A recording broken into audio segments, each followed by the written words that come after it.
So this is special edition number 2. I paid 69,000 rand for this bike. You also pay a 2,700 admin fee, 3,450 auction fee, 11,000 VAT, and then a total of 86,420. The 2018 R1200GS with less than 35,000 Ks on the clock goes for around 189,900. That's if it's in a good condition. Let me show you the damage on the bike, and then you can decide whether paying 86,422 was a good price or not. I don't know how to take off this wheel. This was a big risk that I just took. Soon I discovered that nearly every expensive part on this bike was damaged. This is the handlebar, broken, damage here, broken, scratches, broken. This is the clutch, Combi switch gone, selected, broken, mud flap gone, battery gone, broken, number plate holder, broken, indicator light, broken, rack, broken, panel gone, tank side panel has got a hole in there. All these panels damaged. So then I started to strip the bike to see what damage lies underneath. Screen damaged, broken here. When I turn it, broken. Both these arms broken. The handlebars, the front wheel is in this direction. Broken. Now if you've watched the previous video, then you'll know that I've already gone down the rabbit hole of fixing some of the things on the bike. Don't worry, you can just watch this one. This one I'll give you a quick summary of all the cost of each one of those parts. And then we continue into the build, and I'll show you all the new repairs in this video which we've done. Or write in the comments what I should do better. Let's go. Okay, so it's at this point when I started worrying about all these costs adding up.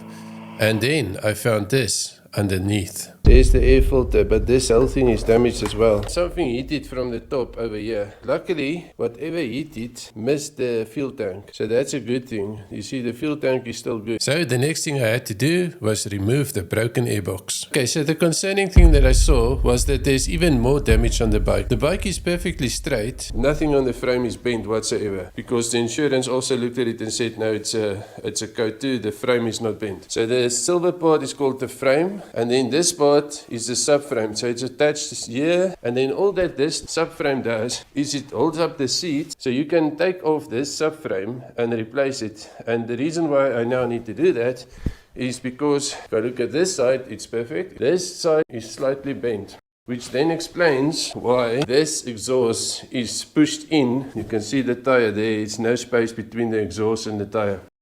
And then just above the tire I found a small crack on the upper rear mudguard, as well as a scratch on the front bracket. It holds up the headlight, so all of this has to come off. So I thought, let's just get it done and let's just do it. Okay, so I'm very excited about going on a trip with this bike, but I've just discovered even more damage. Let me show you. If I look at this radiator from this angle, you see that bracket, but then if I look at this radiator from more or less the same angle, but it's a bit bent more. So I was hoping I could take off the radiator and just bend back that bracket slightly. But then when I had a closer look at the radiator, I also found that there's a crack in the actual casing of the radiator. I also had to remove the engine covers as well as this rubber. Not much left, yeah, but there's even more damage. So this plastic is broken and this thing is dented.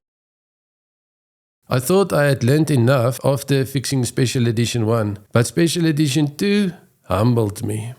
This is what the bike looks like after I took down all the parts that was damaged, and everything that you look at now makes me a bit nervous to think that I paid all that money for a bike which I had to strip this much to get to the good parts. I've never worked on a bike this bad, but overall I think the bike is in such a condition that you can fix it. All the parts I think I need is in this box. Now of course all of these parts are genuine BMW parts, just not new. It's from other BMW bikes.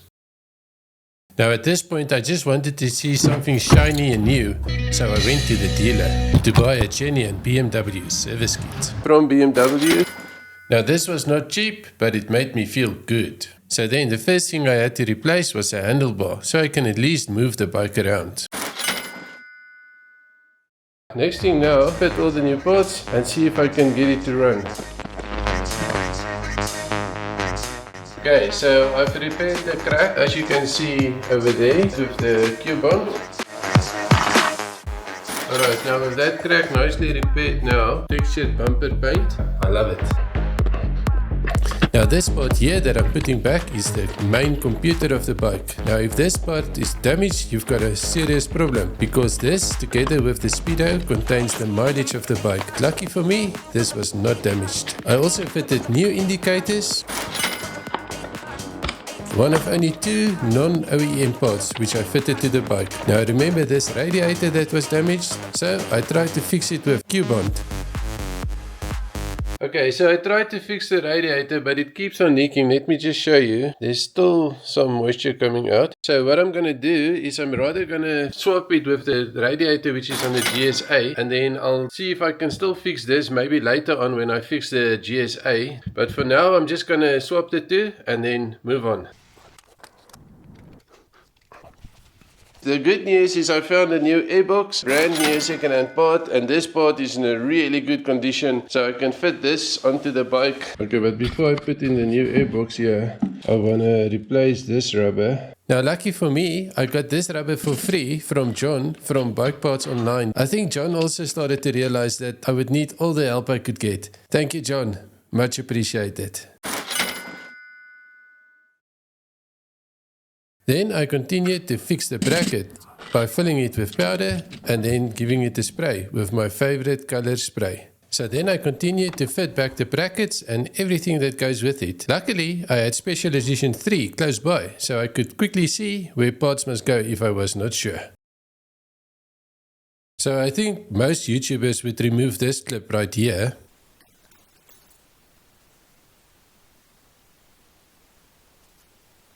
From the final video, but I decided to leave it in. Let me know in the comments if you have an understanding of why I decided to leave that in. Okay, and just like that, it is slowly starting to look like a GS again. Okay, so this is the broken one, replacement one. So you can see that the screen is now adjusting, and these arms are now also moving up and down, so these are now both fixed. Now the next part to fit is a speedo, up like that and then a round ball, but the peg on this side is broken. Now the speedo is one of the few things on the bike which you cannot replace with a second-hand part because it holds the kilos of the bike. Okay, so the next thing is to fit all the controls on the handlebar, including the Combi switches, the heated grips and the mirrors. Okay, now the next thing I want to change is this. So this is the broken one, and you can see it's broken over here. And this is the second-hand one which I got now. So this is good. The second-hand one which I got, the handle here. So I want to try and see if I can basically swap this around. So all I had to do was swap over these parts. Now people are often shocked when they realize that I'm not a good electrician. And it worked perfectly. Next I fitted the left side Combi switches, which I got brand new second-hand parts.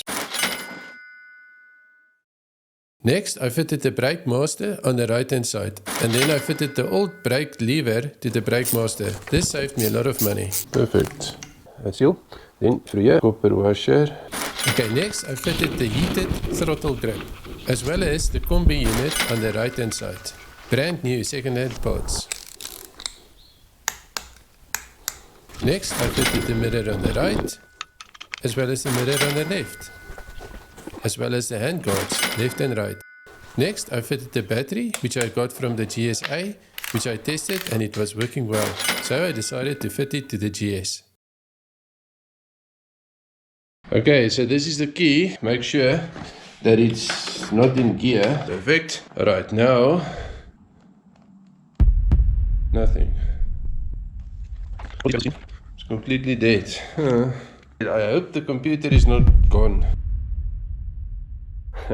Okay, so I'm back from the shop. Got quite a bit more power. Oh, there's lights. Was it just the battery? Let's go. Hey! Yes! Yes!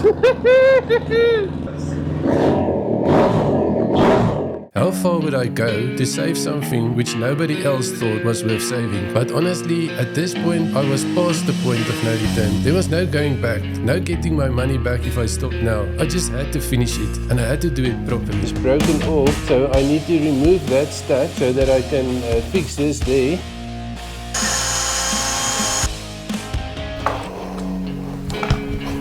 Okay, next up it's this spacer. Then there's a groove there for a soft rubber, and then it goes through this thing and then a bolt.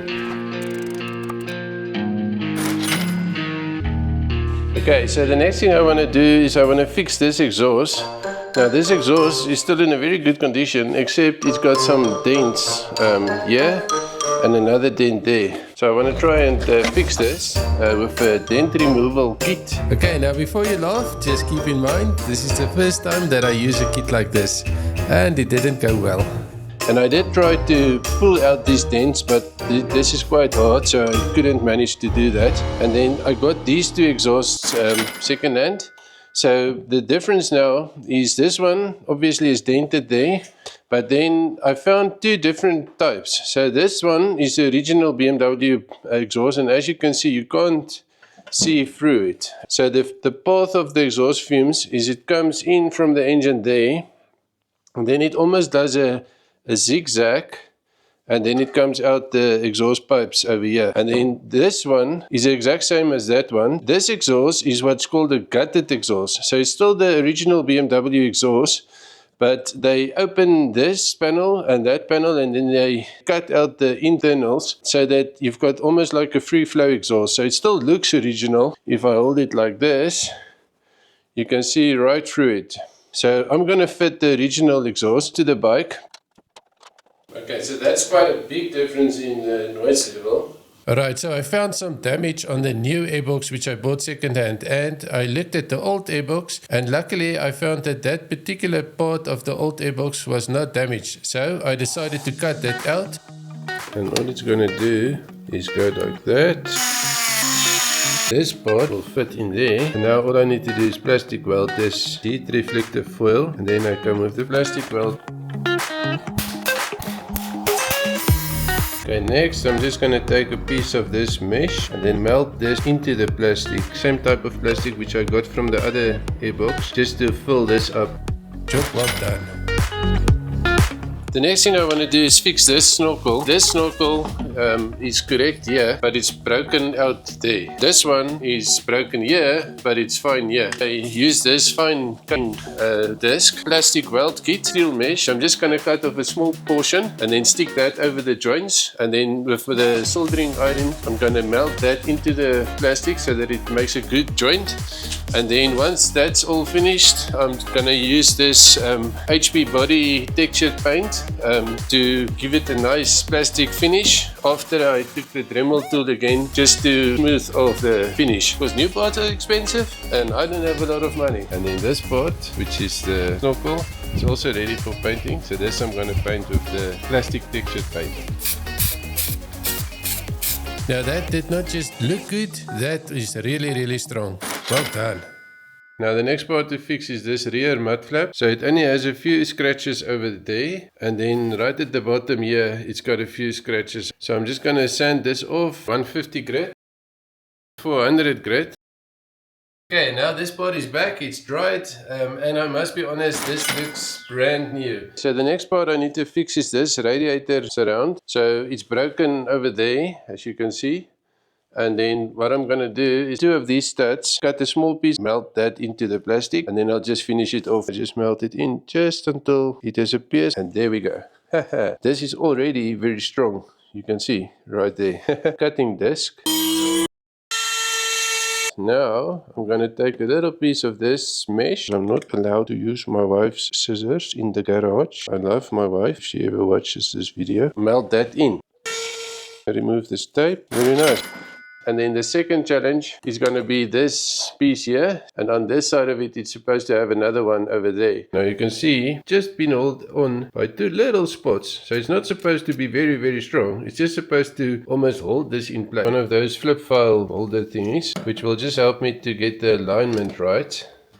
A little bit of glue to there, so that's perfect. So now I'm gonna plastic weld, just do a 90-degree weld like that. Okay, and my little plastic part is now stronger than the OEM part next to it. And now the next thing is fill the engine oil with new engine oil, change the spark plugs, coolant, clutch reservoir, and then fill the brake reservoirs with brake fluid, and then bleed the brakes. And then once the air filter is in, then we can actually go for a ride.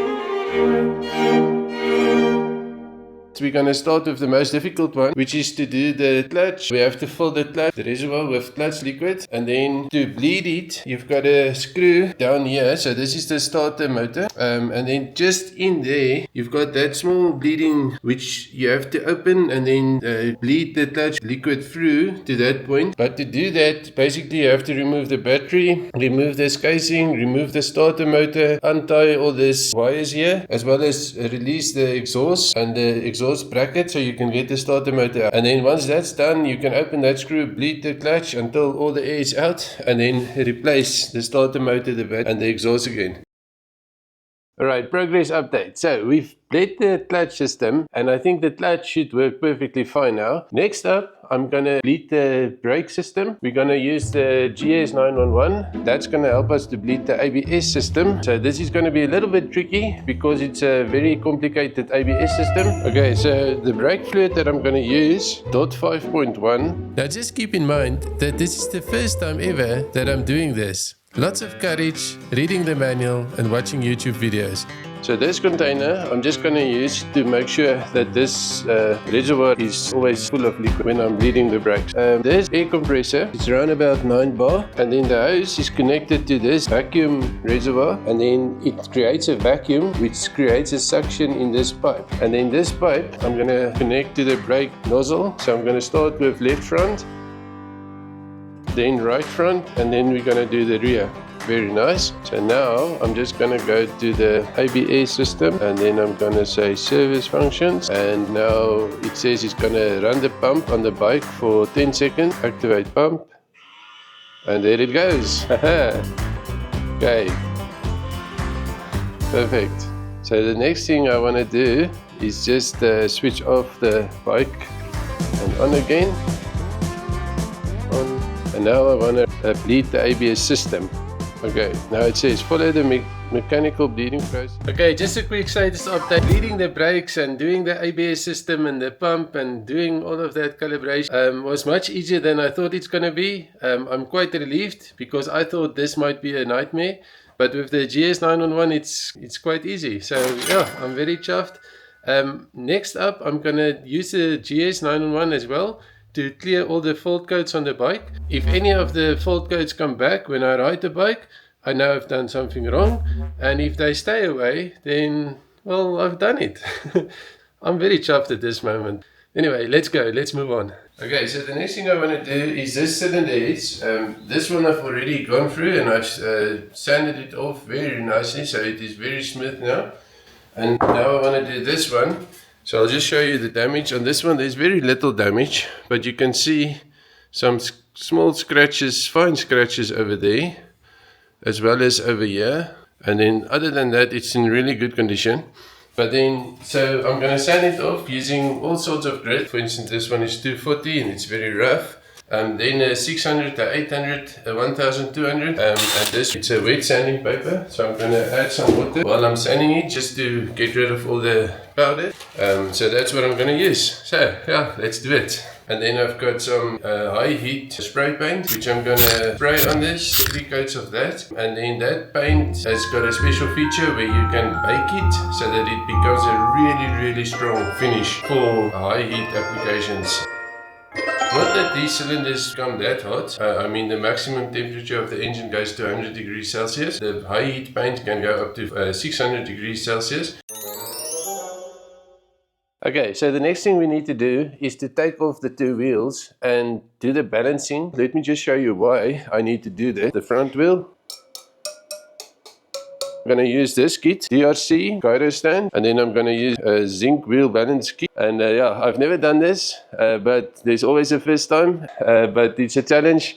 So let's get started, let's do it. Is it possible to rebuild a BMW GS using second-hand parts and pure determination, learning as I go, and still ride like a factory bike?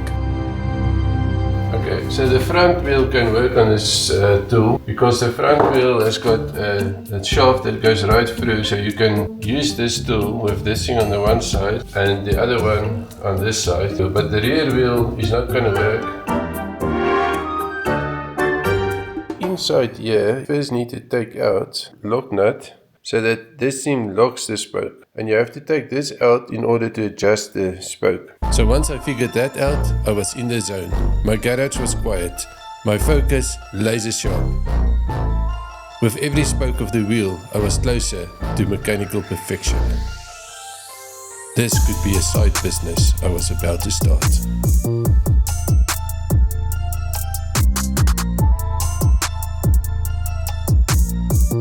Okay, so the answer is no. You can't throw a wheel without experience. I've done my best the whole of Saturday, the whole of Sunday. My wheel just gets more and more skew. I'm taking it to some specialist who can probably do it like in half an hour. But don't even try buying a gyroscope and throwing yourself. It's not happening. Okay, so I think let me rather see if I can put coolant in the bike. That should be easier. Let's do that. Okay, so what I've done now is I've drained the coolant from the right drain plug over here and the left drain plug. Then the left side one I torque to 15 Newton meters, and this right hand side one you torque to 10 Newton meters. So the only thing that I still need to drain is this reservoir here. So I'm just going to remove that bolt and take out this liquid, and then I'm ready to fill the new coolant into the system. Just like that. So this is just it just goes into plastic, into the airbox. So you definitely don't want to over tighten this bolt. All the coolant in one container, and it's supposed to take 1.5 liters. Then I'm going to put this piece in here. Okay, and this goes into the radiator. This is closed. Now I'm going to open this, and here comes the vacuum. So now it's got the vacuum, it's holding the vacuum quite nicely. Now if I open this, it should suck the liquid into the bike. That's just about perfect. Okay, and as you can see, there's just about half a liter left, which should be correct because it must take 1.5 liters, and I put in 2 liters in there, so there must be half a liter left. And then the pressure here is now back to 0. Reservoir is filled up to the line, and then the radiator seems to be 100% full. Hey, I think it worked pretty much perfectly. Okay, we are making quite good progress now that the coolant is all filled up. I think the next thing to do is just to drain the engine oil, and then also to replace the spark plugs. And then while I'm doing that, I'm also going to replace this cylinder head covers. Okay, so with a lot of energy and enthusiasm, I've gotten under the bike, and I now want to remove the sun plug. It's got a hole in the middle, so I don't have the size of socket that fits in there. Now I first need to go and buy another tool. So one of the things about fixing a bike like this is you need a lot of tools, and if you don't have the tools, then you can't proceed. I can take some pliers and but then it's going to damage that sun plug, and I'm not going to like that at all. So off I go to buy another tool. Hey. Okay, and I'm back from the shop, and now I've got the tool. This is what you need. So it's called the H10 socket to drain the engine oil. And then I also got the Sumpy. So this is nice. So it catches all the oil, and then I can dispose of it at the shop. So I don't have to have the oil spill all over the garage floor. Okay, and this is the oil filter. And when you buy a oil filter, you also get the new washer for the sun plug. Okay, so now I just torque it to 42 Newton meters of torque. Done. And I just want to install the new spark plugs. So I know that it's got new spark plugs as well.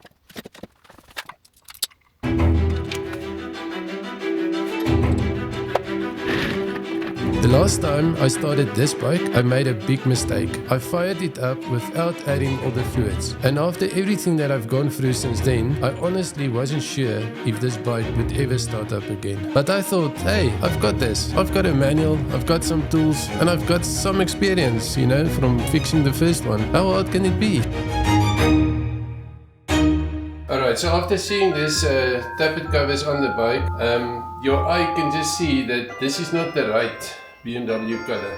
So what I've decided is to remove this tappet covers, and then I'm going to install brand new second-hand ones which I bought today. So that's what I'm going to do now. Let's do it.